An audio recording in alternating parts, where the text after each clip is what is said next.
Okay, good afternoon, everybody.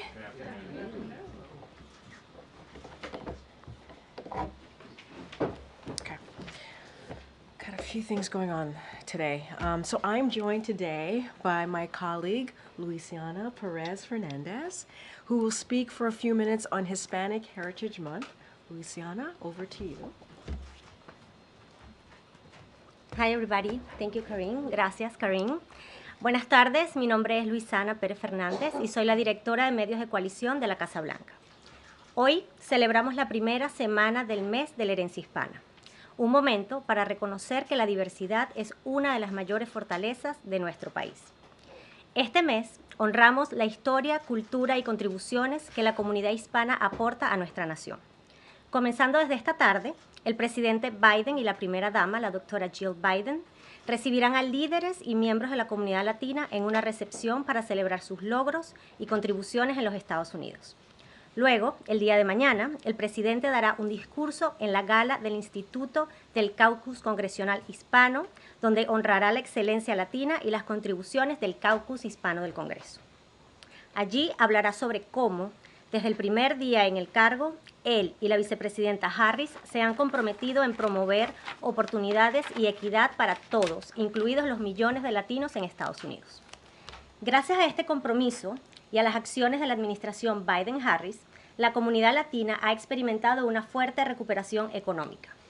La tasa de desempleo latino se redujo a uno de sus niveles más bajos. Hemos apoyado a las pequeñas empresas latinas que ahora experimentan el ritmo de crecimiento más rápido en 30 años. Desde 2020, hemos duplicado la cantidad de préstamos respaldados por la Administración de Pequeños Negocios para empresarios latinos. La proporción de latinos que son propietarios de viviendas han aumentado en un 50%, con más de 9,5 millones de hogares hispanos que ahora poseen sus propias casas. 5 millones de latinos en el Medicare se han beneficiado de la reducción de los precios de los medicamentos. Expandimos la cobertura médica y de calidad a millones de personas a través de la Ley de Cuidado Médico Asequible, incluyendo ahora a los beneficiarios de DACA y sus familias. Creamos un gobierno federal que refleja la diversidad de Estados Unidos, con cuatro latinos desempeñando funciones en el gabinete. Hemos ayudado a la economía de Puerto Rico invirtiendo más de 140,000 millones de dólares y agregando más de 100,000 nuevos empleos. El presidente Biden también ha defendido enérgicamente el DACA y ha tomado medidas para mantener juntas a las parejas casadas en las que uno de los cónyuges es ciudadano estadounidense y el otro ha estado en Estados Unidos durante 10 años o más. Este mes también es una oportunidad para celebrar a los latinos en la administración Biden-Harris y en la Casa Blanca, quienes han trabajado en las prioridades de nuestra administración. Cancelar la deuda estudiantil de miles de personas en Estados Unidos, expandir el acceso a atención médica de calidad para numerosas familias, reducir los costos de los medicamentos y tomar medidas para eliminar la violencia armada en nuestras comunidades. En este mes de la herencia hispana, celebramos el progreso y la prosperidad que hemos impulsado desde que el presidente Biden y la vicepresidenta Harris asumieron el cargo. Y nos comprometemos nuevamente a apoyar a las familias latinas y a las comunidades latinas. Y recordemos, la herencia hispana es la herencia de Estados Unidos. Gracias. Gracias. Gracias, Luciana. Thank you so much for coming. And to echo my colleague, today we celebrate the first week of Hispanic Heritage Month, a time to recognize that diversity is one of our country's greatest strengths. This month, we honor the rich history, culture, and contributions to the Hispanic community brings to our nation. This afternoon, the President and the First Lady will host leaders and members of the Latino community at a reception to celebrate their achievements and contributions in the United States. Tomorrow, the President will attend the Congressional Hispanic Caucus Institute Gala, where he will honor Latino excellence and the contributions of the Congressional Hispanic Caucus. In his remarks, President Biden will highlight how since day one, he and the Vice President have been committed to promoting opportunities and equality for all, or equity for all. including the millions of Latinos across the country. Since taking office, President Biden and Vice President Harris have lowered Latino unemployment to the lowest rate on record, supported Latino small businesses, which are now experiencing the fastest growth rate in 30 years, doubled the amount of SBA-backed loans for Latino entrepreneurs. Hispanic ownership has climbed to about 50%, with over 9.5 million Hispanic households owning their own homes. Lowered drug prices for 5 million Latinos with Medicare, expanded affordable and quality health care coverage to Latino families, including to DACA recipients from the Affordable Care Act.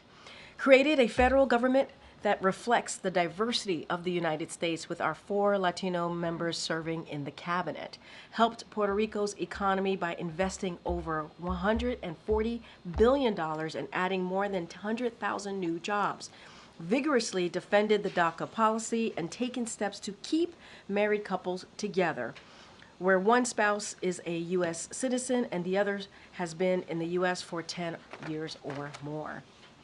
This month is also an opportunity to celebrate the Latinos in the Biden-Harris administration and the White House who have worked on our administration's priorities: canceling student debt for millions of people, expanding access to quality health care, reducing drug costs, and taking action to eliminate gun violence in our communities.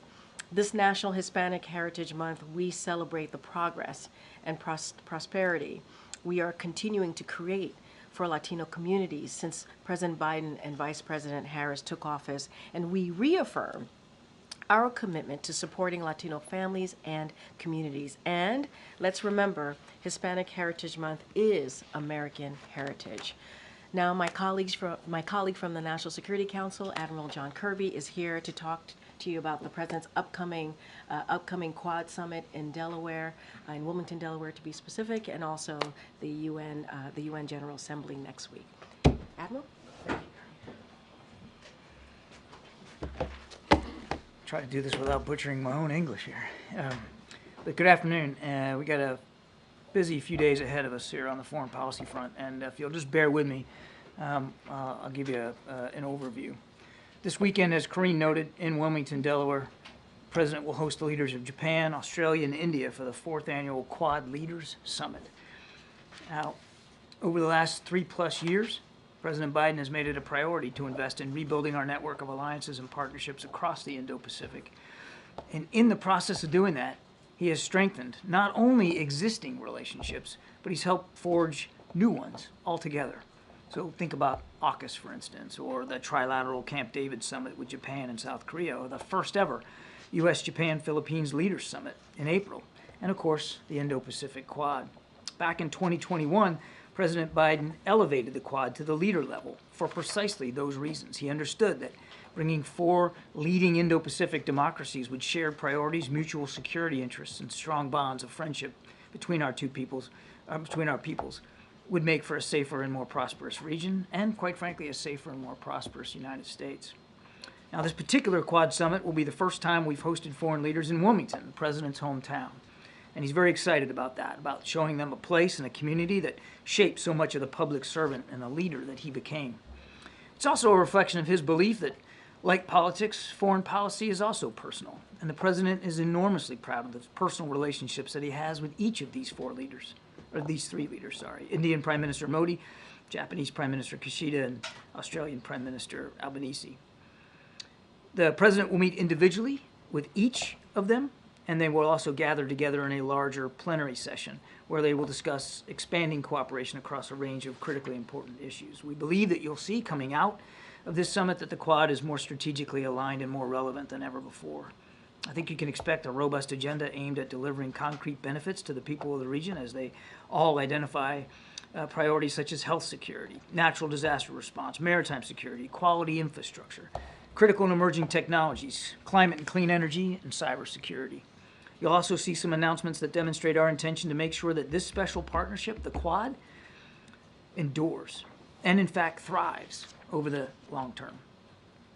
We'll have more details, of course, to share on the specific deliverables as we get a little closer to the weekend.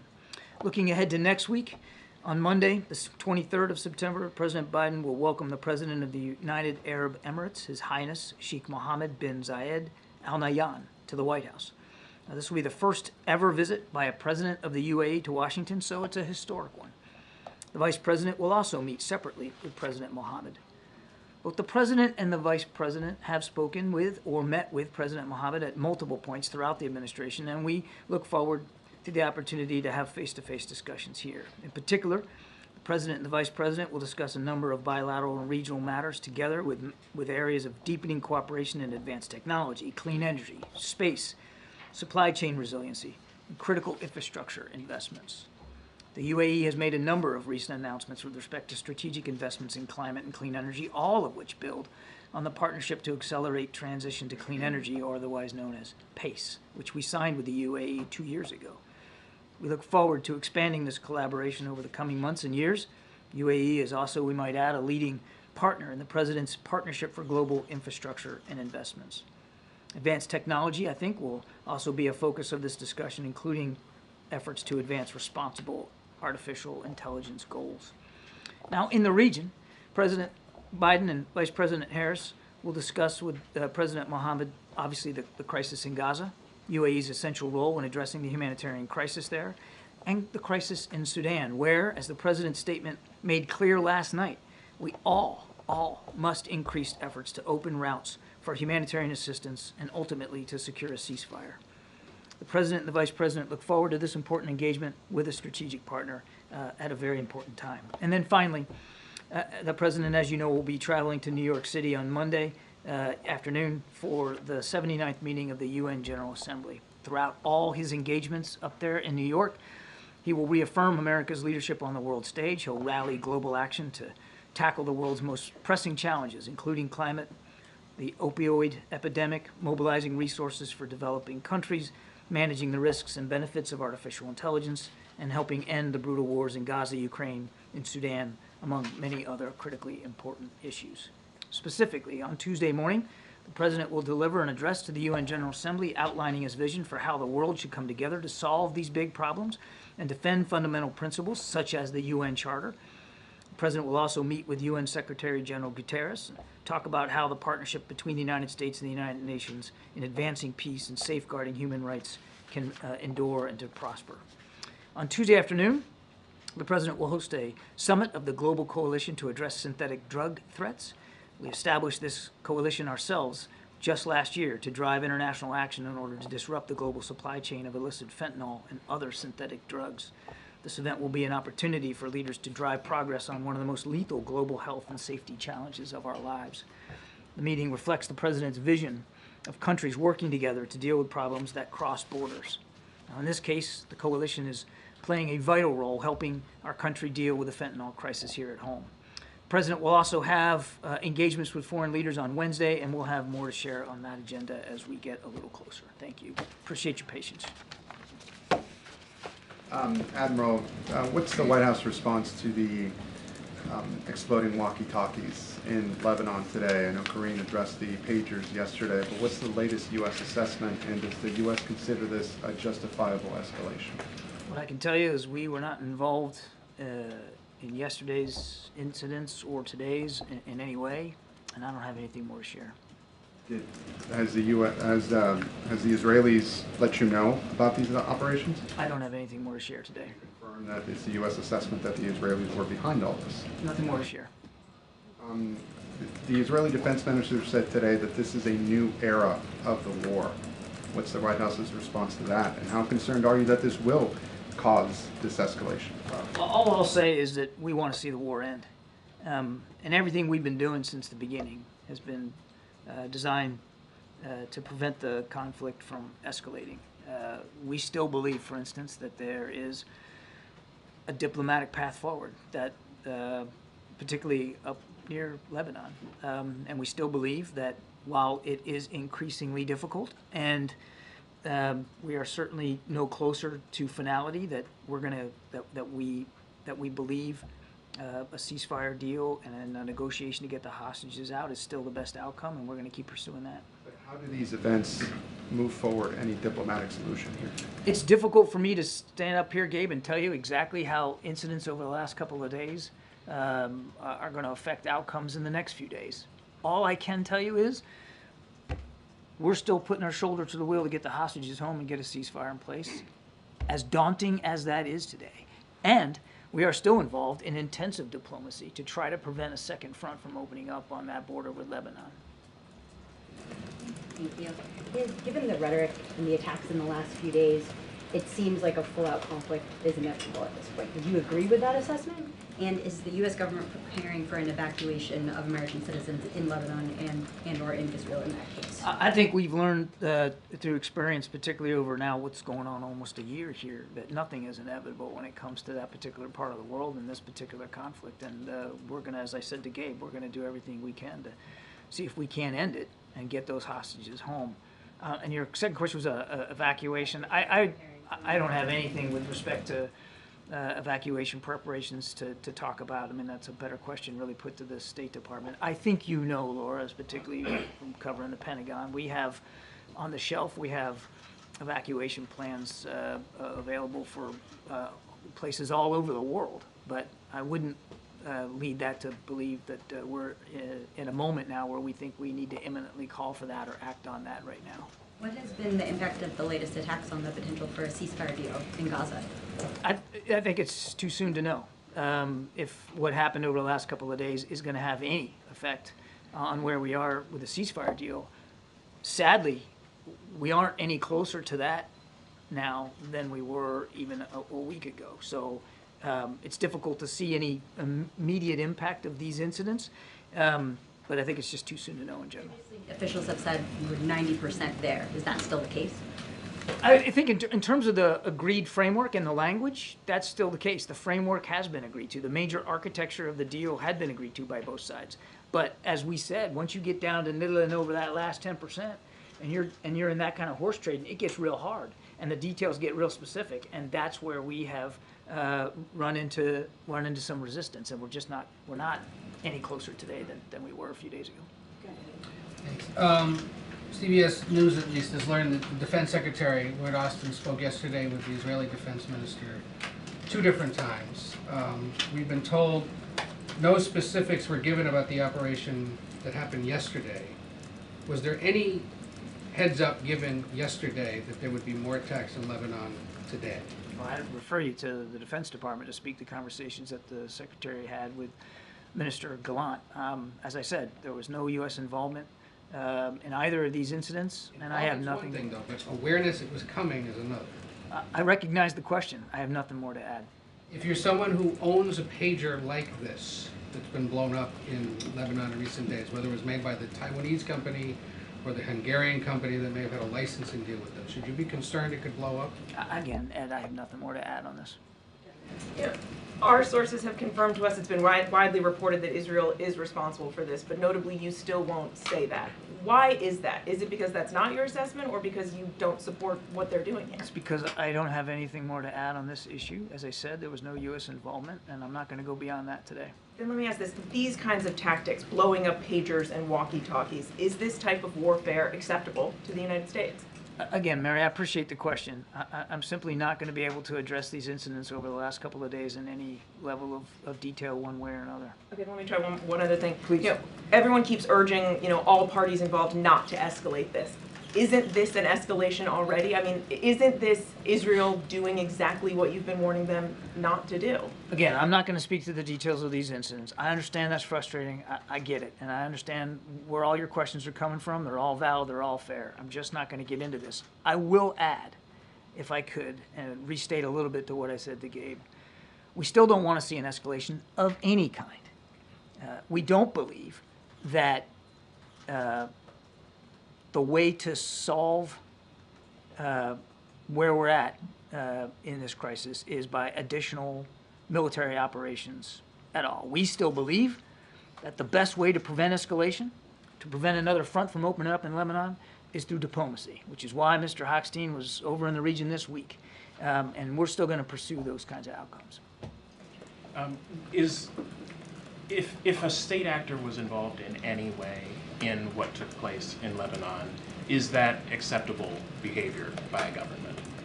Look, that's a great hypothetical, Trevor, that I'm simply not going to engage. So it's not that that's not the case, that it was a state actor? I have nothing more to add on these incidents. I understand the question. I'm not going to engage in hypotheticals or speculate about what did or didn't happen or who might be responsible. Is there any current intelligence assessment as to who was responsible? I'm not going to get into intelligence estimates and assessments from here either.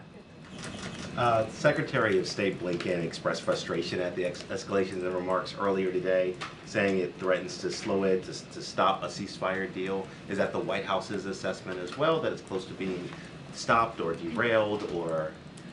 Look, as I said earlier, I think looking at the last couple of days, it's just a little too soon to know what kind of impact those incidents are going to have in the region writ large, particularly when it comes to the tensions up at the border with Lebanon. On the ceasefire deal and trying to get both sides back to the table, we're still working at that. Nothing's changed. We're still trying to get that done. We understand that even before the incidents of the last couple of days, doing that was real hard, that there wasn't a lot of momentum to be had there or inertia. We recognize that, but we're still working to try to see if we can get that done, because we still believe the best way to get those hostages home is through a negotiated arrangement. On the tensions with Lebanon, again, too soon to know what these incidents are going to mean to the already high tensions between Israel and Hezbollah up at that border, the blue line specifically. All I can tell you is even as recently as a couple of days ago, Amos Hochstein, our envoy, was in the region having discussions to do everything we can from a diplomatic perspective to prevent those tensions from escalating into all-out conflict. One more just on Wilmington this weekend. Does the president intend to press Prime Minister Modi on human rights abuses while they're talking, one-on-one? There's not a conversation that he has with foreign leaders where he doesn't talk about the importance of respecting human and civil rights, and that includes with Prime Minister Modi. He did when the Prime Minister was here in the United States, and I'm sure that as appropriate he'll do going forward. I'm not going to get ahead of the conversation, but he never shies away from talking about our concerns over human and civil rights anywhere in the world. Thanks. And you said a lot of time, especially about this region, that it's very important for this administration that the rules of war, international humanitarian law, is being followed. So why won't you make an assessment whether these operations that we are seeing in Lebanon indeed are in accordance with international humanitarian law? I can appreciate that y'all want answers to these questions, and you want them now. I get that. We're talking about incidents that allegedly happened today, apparently happened today, and some that happened yesterday. I'm just not going to get into intelligence assessments one way or another about this. And I would also add that, as we have said from the very beginning, Israel has a right to defend itself. How they do so matters to us, and we don't shy away from having those kinds of conversations with the Israelis as appropriate. So you're saying Israel is behind these operations? I did not say that. Do you think that Israel, whoever committed this attack, is undermining U.S. efforts at avoiding an escalation in the region? And if so, what is the next move to try and prevent that from happening? We're going to keep at the work of intense diplomacy to see what we can do to de-escalate, to try to prevent this from becoming a bigger conflict than it already has. One more. Over the weekend, the Palestinian ministry in Gaza submitted a report with the names, IDs, ages of 34,000 people who've been killed since October 7. Over 7,000 more whose identities have not been verified. The first 14 pages of the report are babies under the age of 1, and 2 people over the age of 100. Has the White House seen that report, and do you have any comments beyond far too many innocent Palestinians have been killed in this conflict? Let me take the question for you so I can get you back a good substantive answer. I don't know if we've seen that report. I haven't, but that doesn't mean that somebody here hasn't, so why don't you let me take that back and get you a better answer. Thank you. Yes, ma'am. On U.S. Steel and Nippon Steel, the CFIUS review that's now been, delayed or extended another 90 days, can you explain a little bit why that process is taking so long, and if it signals any sort of shift in the president's thinking about concerns he's expressed about this merger? CFIUS runs an independent process. As far as I know, there's been no delay or extension. That process is ongoing, as I understand that to be the case. Look, the president has said already what he believes the future of U.S. Steel ought to be. He's made that clear, but he also respects the CFIUS process. And again, that process is ongoing. Thanks, Karine. John, to what extent will China be a focus of the Quad meeting this weekend? Well, I think it'll certainly be high on the agenda, John. I mean, there's not an opportunity when you get together with these particular leaders, the Indo-Pacific Quad, where in fact, it would be irresponsible if they didn't talk about the challenges that still exist in the region caused by aggressive PRC military action, for instance, unfair trade practices, tensions over the Taiwan Strait. I have no doubt that all those issues will come up. Do all 4 Quad countries view China as a threat to the Indo-Pacific region? I think you'd have to talk to the leaders about their particular view of the PRC, but I think we all have a common set of understanding about the challenges that the PRC is posing. But each of them are sovereign countries. They get to decide for themselves what their relationship is going to be with the PRC and how that looks. Each of them has a different relationship with the PRC, including us. Thank you, Karine. Admiral, there's been a decided shift in confidence among U.S. officials about the ability to reach a ceasefire deal in the near term. And today, National Security Advisor Jake Sullivan is meeting with hostage families again, and I'm wondering what the administration's message is to them. Well, number one, that we haven't forgotten their loved ones. Number two, that we're going to do everything we can to get them home where they belong, back with their families. And number three, that even though we haven't found purchase here with this deal, we're not going to stop trying. That we're still working very hard every day. I mean, I had a chance to talk to Brett McGurk earlier today. I can assure you, he's still working to see what we can do to try to move this forward. It doesn't appear right now, and I don't want to get ahead of Jake or speak for him, but I would imagine that he'll also convey to them, and it doesn't appear that Mr. Sinwar is serious at all about moving this forward and coming to closure on it. But it doesn't mean we're giving up on him. And then in the events in the region more broadly, given what happened in Lebanon, in previous instances where there's been the possibility of wider escalation, we've seen the U.S. move military assets, vessels, aircraft in the region. Is there any of that going on right now? We have a robust presence in the Middle East right now and have sustained that, as you know, over the last few weeks when there was concern about escalation. What I can tell you is that force posture is still there, still robust. We look at it every single day as against the threat, and we make adjustments as we need to. Not all those adjustments make headlines, or do we announce them for understandable reasons, but the President is confident that we maintain sufficient military capability in the region to defend our interest and, of course, our allies and partners as appropriate. And just quickly, if I may, on UNGA, last year the President's message was largely about Ukraine and the need for more funding for Ukraine's defenses. October 7th happened just a couple weeks later. How much will that figure prominently in the President's events next week? Well, without getting too far ahead of the President's speech, I think you can expect him to talk about the modern crises that we're facing right now. Certainly Ukraine and Gaza are two of the chief ones there, and how American leadership matters, how coalition building matters and has made a difference in both conflicts, and how we have to stay at that work. Thank you. Thank you. John, next week President Zelensky of Ukraine will present his victory plan to President Biden. Has the President had a chance to review this plan, and would you call it victorious? We've not been fully briefed on it. Will President Biden host President Zelensky in New York or here at the White House? I don't have a meeting to announce today, but stay tuned. Ukrainians have requested a meeting, according to our sources, with Vice President Harris. Did she accept this I would refer you to Vice President Harris's staff. You know she has met with President Zelensky face-to-face on a couple of occasions, and I know she's spoken to him on the phone. I have little doubt that if the opportunity presents itself and both of them can have another conversation, they will, but you'd have to talk to her staff on Getting back to Lebanon, so those communication devices were reportedly made in Japan and Taiwan. Have you reached out to your Japanese and Taiwanese counterparts in that matter? I'm aware of no such communication. Thank you, Karine. Admiral, staying on the subject of Russia, the government of Armenia today said that they formally plot Russian forces to try to stage a coup in their country. Is the White House aware of this and have any comment? I won't get into intelligence assessments specifically, Jonathan. I would just say writ large, and we've talked about this before, Russia has proven adept and certainly interested in interfering in democratic institutions around the world, certainly here at home, no question about it, but overseas as well. And it is a constant topic of conversation between us and our allies and our partners, and we're doing everything we can working with them to try to disrupt that interference.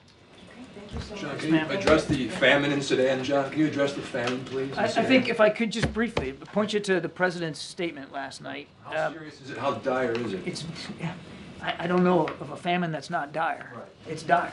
Numbers-wise, millions I of mean. people have been pushed out of their homes. Hundreds of thousands of them are facing incredibly violent circumstances. And yes, there's real famine and real hunger. And that's why we are working incredibly hard. And that's why the president himself wanted to make that point about last night about that town Al-Fashir and the RSF's basically siege of it. It's got to stop. Both sides have got to start coming together, sitting at the table and doing what's right by the Sudanese people. And I'll tell you something else. He's not going to stop fighting for the people of Sudan. We're not going to stop trying to find a way to end this conflict. The president has called on the belligerents to come together. Are they listening, John? Okay, thanks, Admiral. Appreciate that. Okay, I just have one last thing, and then we'll get to questions. So as we announced this morning, the First Lady will lead the President's delegation to the inauguration of Mexico's first woman president, Claudia Sheinbaum Pardo, on October 1st. The full list of the delegation members will be announced at a later date. President Biden and President Andres Manuel Lopez Obrador have built a strong and constructive partnership, and we look forward to building on this partnership under the president-elect to advance our economic, migration, and regional security cooperation. And with that, Will? Thank you. I know we're going to have the Economic Club interview tomorrow with the president. I'm wondering if we're going to hear from him on the rate cut that the Fed has announced, and is there any chance that he'll speak to possible political influence this close to the election? So let me just give you a little bit of flavor, if you will, on tomorrow. As you just stated, the president is going to speak at the DC Economic Club. So he's going to deliver remarks on the important moment we've reached. Inflation, interest rates are falling, and the economy remains strong, which many critics thought was impossible. I'm sure you all remember claims that we'd need a recession to lower inflation, with some going so far as saying that there was a 100% chance of a recession. So the president will discuss what falling inflation and interest rates mean for American consumers and workers and businesses. The cost of buying a home, a car, and so much more will go down. Starting a family or a new business will be easier. The president will discuss how he will continue to lower costs by building millions of homes, making child care more affordable, capping prescription drug costs for all, and cutting taxes for families. He'll contrast that approach with what we're seeing from congressional Republicans. Their plan to raise costs by nearly $4,000 for middle-class families with a national sales tax while blowing up the debt, with more tax cuts for the very wealthy, and never seeing that actually trickle down. And so that's what you're going to hear from this president. As far as your question about the politics, the political side, the political pieces of this, look, we're going to let the Fed speak for themselves. As you know, and we've been always very clear about this and very respectful of the independence of the Federal Reserve. Unlike other administrations, we've been, I think, pretty steadfast about that, and have been continuous in making that clear. Go ahead. Was there any surprise here at the White House by the size of the rate cut? So I'm not going to get into private conversations or discussions. Look, I think what's important here is that it's a moment of progress. I think that's how we see this, and also a recognition of how far we have come. And so I think that is what we think is important here. And I just mentioned at the top, or in that question that I was asked by Will, how this is important for families, businesses. Now prices are going to go down if you think about being able to buy a home. And these are important items for the American people. And so that's how we see this. We see this as a moment of progress. A few other quick things. The former president is now under what the Secret Service says is a pretty substantial security footprint, pretty much on par with what the sitting president gets. Is President Biden satisfied that he's now getting, that President Trump is now getting the protection he needs? So look, I'm just going to kind of reiterate what you heard from the director just yesterday in the aftermath. What you heard from the director, but also in the aftermath after July 13th, the president was very clear. He wanted to make sure that the former president should have the highest level of protection. That's what he offered by the Secret Service. That's what he wanted to see. President Biden wanted to see that. And he has also repeated over and over again that the Secret Service needs to make sure, that we need to make sure that they have the resources, the capabilities.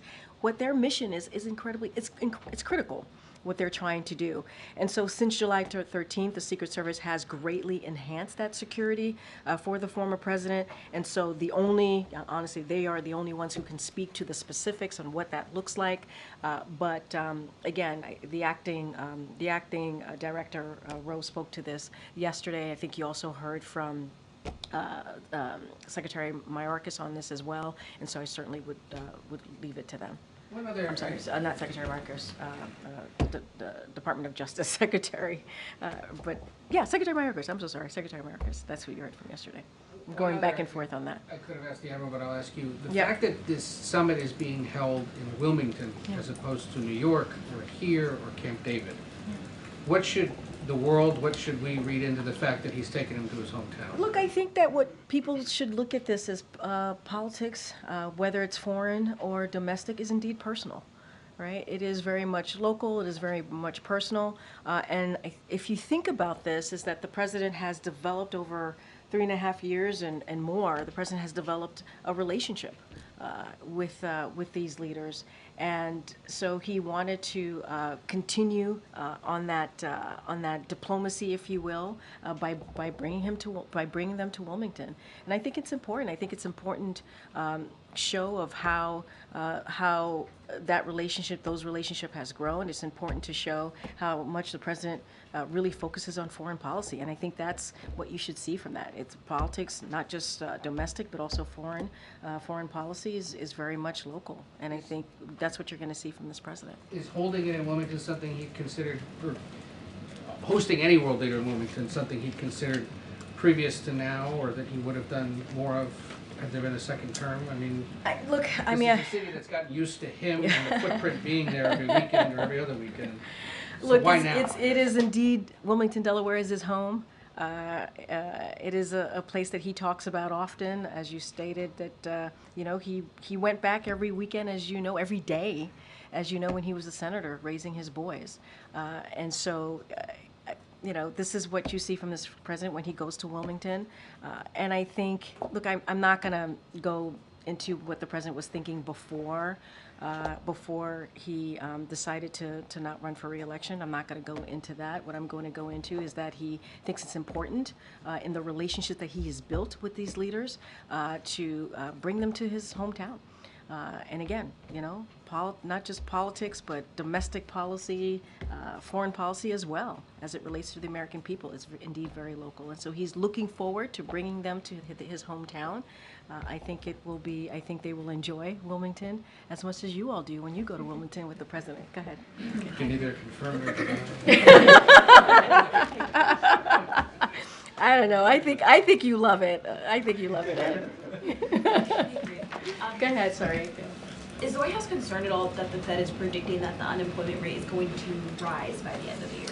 So look, I'm going to let certainly the Fed speak for itself, as they have. I'll say this, as their statement said today, the economic activity has continued to expand at a solid pace, and the unemployment rate remains low. And as Chair Powell just said moments ago, the labor market is actually in solid condition. It is clear that our economy remains strong. You know, as we're talking about foreign policy, we have the strongest economy, leading the strongest economy in the world. And unemployment is still low at 4.2%, with the lowest average of unemployment of any administration in 50 years. 142,000 jobs created last month, nearly 16 million jobs created under the Biden-Harris administration. Wages are going faster than prices are. So I think these are important data and points to also lift up as well. But again, the Fed also spoke for themselves in speaking to the strength of the economy and the economic activity as well. I know you can't speak to politics, but the Teamster today decided not to endorse any candidate in the election. Can you just speak to the administration's relationship with the Teamsters? Obviously, you guys have done a lot with them, $36 billion in aid. Is the president surprised at all by that? So look, I'm not going to get into endorsements from any organization, including today the Teamsters. That is certainly something that the campaign could speak to. As you know, this is a president and a vice president that has fought hard for unions throughout their administration. This administration, in the past 3.5 years, he has been called the most pro-union president ever. The president is very proud to have that title, if you will. And let's not forget, he's brought American manufacturing back home, creating close to 800,000 manufacturing jobs, and by creating the first Made in America office. And so these are things that he's incredibly proud of, and he believes if the union labor built the middle class. You hear him say that all the time, and so. Can't speak to any sort of endorsements. That's for the campaign to speak to directly. But this is a president who has really has put, when it comes to union and bringing jobs back to America, he has put that front and center of his economic policy. Okay. You've described the Fed's announcement today as a moment of progress, but just to put a finer point on it, does the president agree with the assessment of many that this cut essentially declares that the battle on inflation is won? I mean, look, all we have to do is, I don't even have to look at or speak to what the Fed has done. I mean, the data shows, right? The fact is that we have seen inflation coming down. That is something that we have seen in the data that I continuously speak about from here, whether it's from me or my colleagues who join us, join us in this room. And so it is obvious. It is obvious that we have seen interest rates have fallen, that inflation have fallen, and so I'm going to let the Fed obviously speak to more specifics about their decision, their monetary decision. But we have seen inflation going down. I think that's important. That's important to the American people. That's important for families, for businesses, and so. I think the progress being made at this time is critical, and we have said this was coming. I stated earlier that there was a time where folks were saying that we needed a recession, and this has proven through the president's economic policy and what he's been able to do that we didn't need to do that, right? We needed to make sure that we really focused on the needs of the American people. And can I just get your reaction, the president's reaction to the Senate's move yesterday failing to advance the bill to protect IVF? Look, I mean, the president, we put out a statement on that. I talked about it at the top just yesterday. It's shameful. It's shameful that I think more than 40 Republican senators decided not to give protections to IVF. And the reason that bill is even put on the floor for a vote is because of what Republicans did, the former president did in undoing Roe v. Wade with the Dobbs decision. And the Dobbs decision, while it took away a constitutional right that was around for almost 50 years, which is Roe v. Wade, it led to now, families, people who want to start a family, not have that ability to do so. And that's what it led to. And, they can pontificate and talk about how some of them may want to protect IVF, but they certainly didn't vote that way. And it's unfortunate. It's unfortunate that now families are being taken away, their rights are being taken away, their decisions to start a family is being taken away because, Republicans are blocking it or getting in the way. And so this is something, when you think about abortion rights, when you think about reproductive health care, when it comes to the Biden-Harris administration, we are going to continue to fight for those freedoms. We believe that it is important to do so, and so we're going to do everything that we can to continue to make that progress. Follow up on that, please, Karine. Follow up. Okay. You do follow up. Thanks, Karine. Do you have any thoughts about the increasing prospects of strike with the UAW and the Jeep manufacturer? Yeah, and so as I started off moments ago about how this president has certainly led in the efforts of making sure that as we talk about the middle class, the union built the middle class. So a strike authorization vote as it relates to this particular question does not mean that union will strike. It often precedes continued negotiation between employers and unions, but I will say that President Biden respects the right to strike. You've heard me say that many times. He has said that. President Biden is proud to have stood on the picket lines with UAW workers, and he believes they deserve a fair deal. He also believes in collective bargaining and will continue to encourage the parties to stay at the table and negotiate, to do it in good faith. And so we are certainly in touch with UAW and the company as we are often. And so certainly I will direct you to the parties involved here. But collective bargaining is something that the president believes in. Just as long as they do it, they come to the table and they do it in good faith. And so the president is always going to make sure he has the back of union workers. And then one more on the Fed. They said in their statement today that the economic outlook is uncertain and that they're attuned to kind of both sides of the coin there in terms of positive surprises and negative. You've kind of emphasized the positive trajectory that you see. Are you also attuned to the possibility that we are witnessing a weakening labor market, a weakening growth trajectory? And look, and as you heard me lay out some of the positive things that they have said about the economy and about the certainly the unemployment remaining low, which is incredibly important. The labor market continues to be in a solid condition. I think that's important too to note. Look, we see this as a moment of progress. We really do. We see this as inflation going down, interest rates going down. I'm going to let certainly the Fed speak for itself, but the economy does remain strong.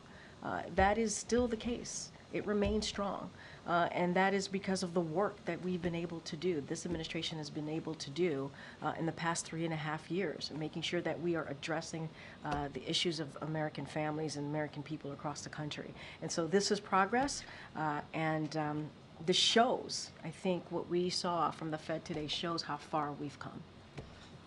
Thank you. Just to follow up on my colleague, the market is now interpreting the Fed's rate cut as perhaps a sign that the economy is weakening more quickly than even the Fed thought possible a couple months ago. So how is the White House monitoring that economic data and the possibility for a recession? So look, as we've stated many times from here before, whether it's one of our economists who have come to the podium or myself, the stock market is not our economy. We got to be really mindful about that.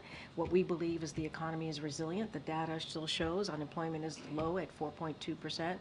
We have a strong economy. It continues to be strong. And I think what we're seeing is a moment of progress. As I've stated many times before, we're still continuing to see jobs, more than 140,000 jobs just last month.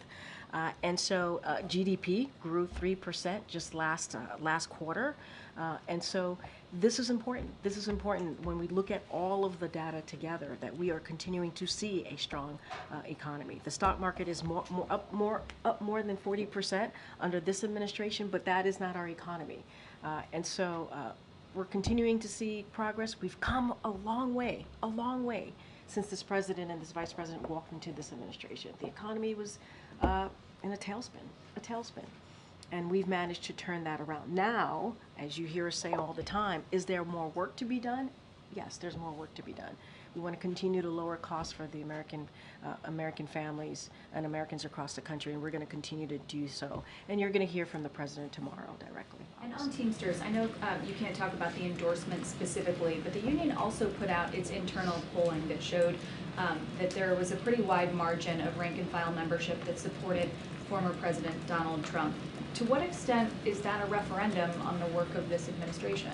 Look, I'm not going to speak to their poll. I'm not going to speak to the rank and file. Look, it is we're talking about a 2024, obviously, an election that is just a few weeks away. I can't speak to that. I can't speak to their decision to endorse, not endorse, I guess in this case, not endorse. What I can speak to is what this president and this vice president has done in the last 3.5 years. This president has been called the most pro-union president ever. And I think, Trump outpolled President Biden when he was I hear you. appointed. I hear. I mean, we're talking about. How does that reflect on I, the we're also administration's work? we're talking about one union, right? We're talking about the teams. 1.6 million people. Yeah, I hear you, but we're still talking about one union. And I'm not going to go into their data. I'm not going to go into their polling. But what I will say is many other labor unions have said, and they've been very clear about what this president has been able to do. Thinking about manufacturing jobs, you're thinking about building an economy that leaves nobody behind. You're thinking about what we've been able to do to make sure that we're bringing back American jobs here. Made in America, obviously, here. We created an office to do just that. And so the president has certainly not just done the talk, he's walked the walk. And I think there are many labor unions out there who have seen that from this administration. I'm not going to dive in or double down or get into a particular polling that's out there. Karine, following up on Mary's question, back in August, I asked the president whether he thought the U.S. had beat inflation, and he responded with an emphatic yes. Today, Jerome Powell was a bit more cautious, and he said, we're not saying mission accomplished. So I want to ask you again, does the White House believe, does the president believe that the U.S. has beat inflation? So what we believe is that we've seen progress. That's what we believe. We believe that inflation indeed has gone down, right? That is something that we have seen over the past several months. Inflation has gone down. We cannot forget where we were when we walked into this administration, a once-in-a-century pandemic. And the economy was in tailspin. We did not have a comprehensive plan on how to deal with the pandemic. That's something that the former administration did not leave us. And so we see that inflation is going down, not just us, it is indeed, the data is showing that, and now interest rate is going down. I'm going to let the president speak for himself. He's going to speak tomorrow at the DC Economic Club, and he'll have a lot more to say. Right now, you're not going as far as the president did in office. I'm going to let the president speak for himself. That's what I'm saying. I'm saying I'm going to let the president speak for itself, and what I can say is that it is a fact that inflation and interest rate are indeed going down. That is what we see, and we're just stating the obvious. This is not talking about the monetary decisions that the Fed has made. This is just stating the obvious and the fact. I'm going to let the president speak for himself. Thanks, Karine. Donald Trump suggested yesterday that he wants to eliminate the cap on state and local tax deductions, which he signed into law a few years ago, generally speaking. What is the administration's position on this cap? Should it be removed, and why or why not? Look, I'm going to just let the campaign speak to that, as it is related to his priorities as a candidate. I'm just going to let them speak to it. Okay. Karine, thank you. The president has had a long career on the world stage as chairman of the Senate Foreign Relations Committee, as vice president, and of course as president. And I'm wondering, going into these summits, the Quad Summit and the UNGA meeting, how much will we see him speak in a personal way about his legacy, his vision?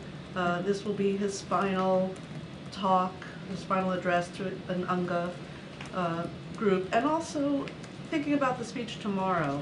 You said that the president will discuss how he'll continue to lower costs by building millions of homes, making childcare more affordable, capping prescription drugs, etc.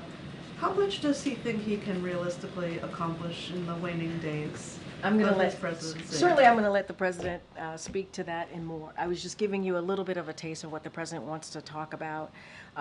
And look, lowering costs has been something that has been at the center of his economic policy, a priority for him in the past 3.5 years.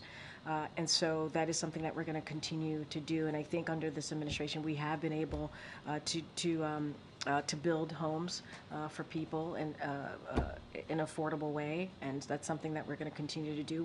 We've been able to deal with child care, especially the child tax credit. That is something that we were able to do with the American Rescue Plan, which only Democrats voted for in Congress, and that actually made a difference. So you've seen some of the approaches that the president has been able to do. We have already beat Big Pharma, and so you have seen prescription drugs go down because of the work that this president has done with the Inflation Reduction Act. Again, only Democrats voted for that, and that was something that you've heard from elected officials for years that they wanted to beat Big Pharma. This president was able to do that. So I'll let him speak more to that tomorrow and what that's going to look like, and lay out his plan and his thoughts.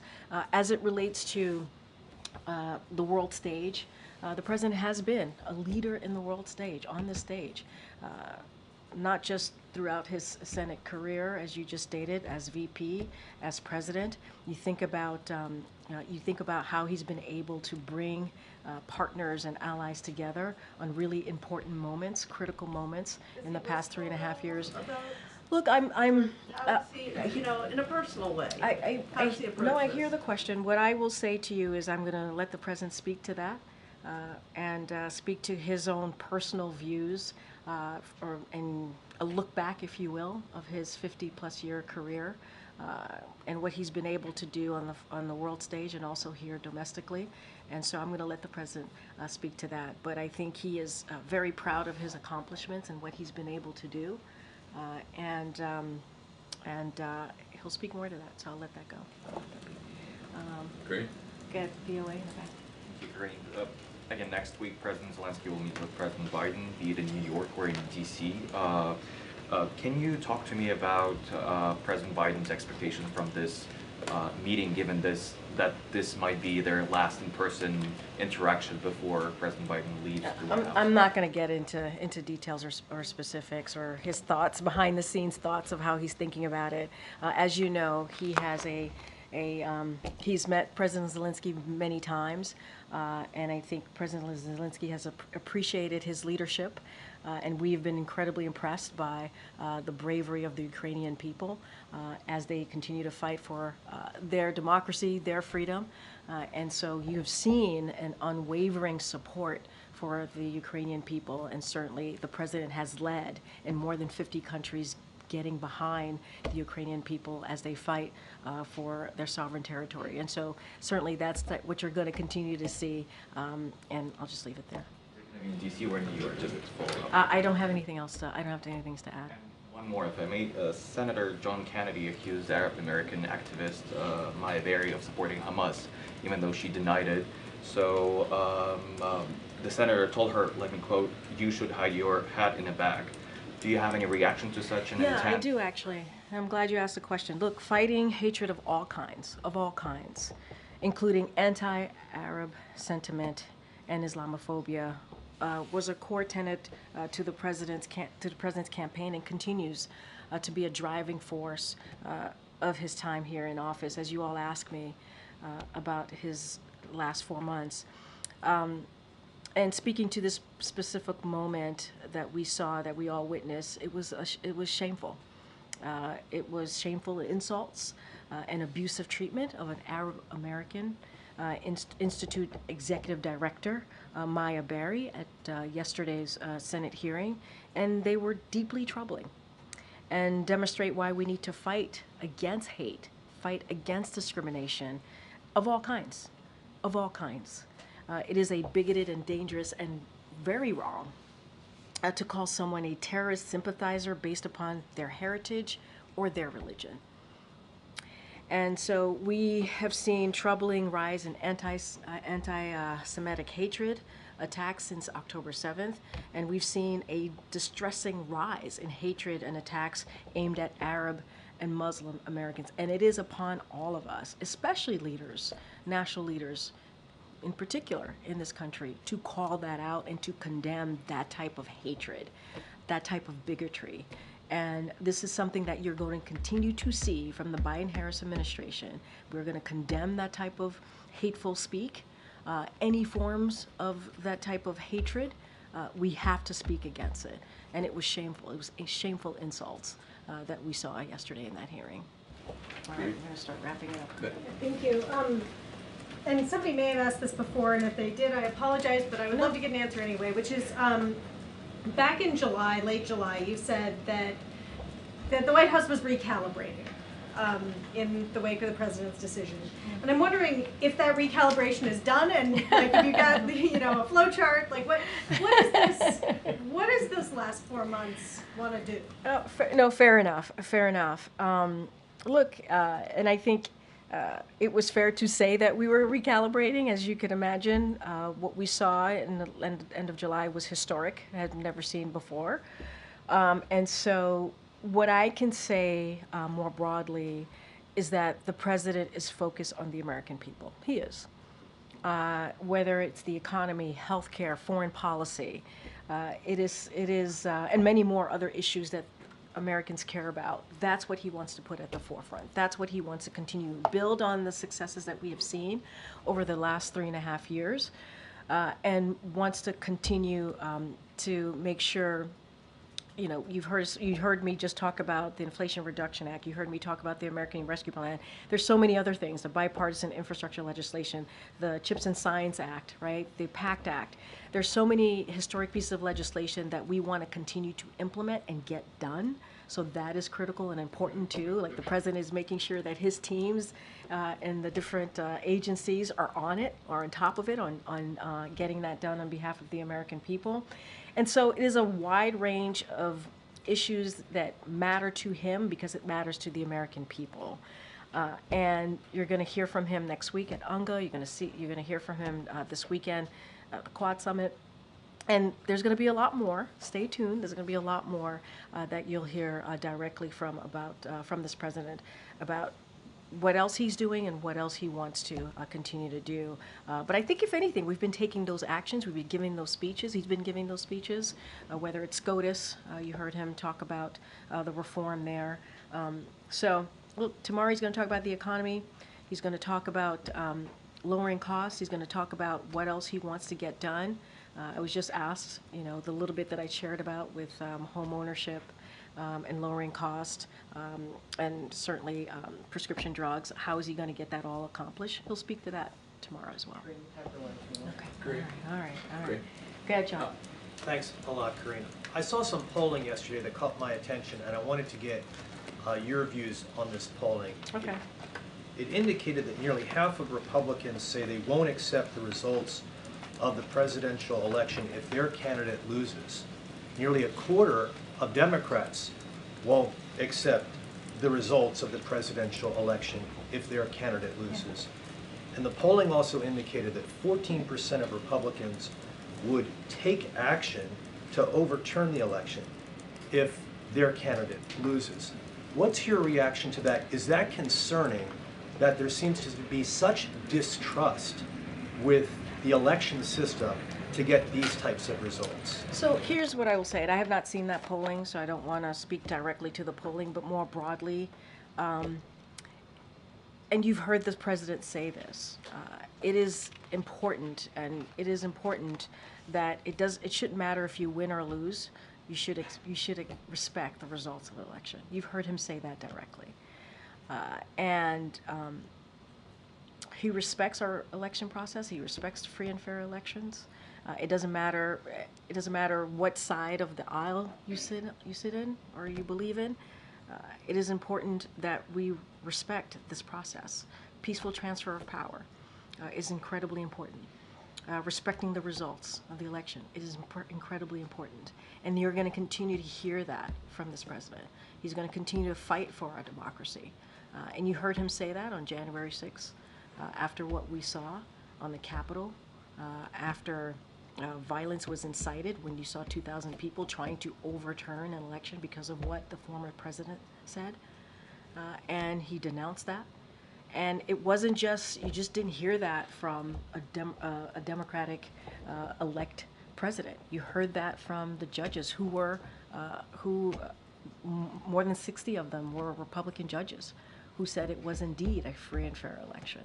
And so he believes, as a leader, as the president of the United States, it is important to be very clear in protecting our democracy and fighting for our democracy. And you've heard him say this. And so I'll leave it there. I'll see you all tomorrow. Thank you, everybody. At IVF bill, critics say it violates religious freedom. Can you address that?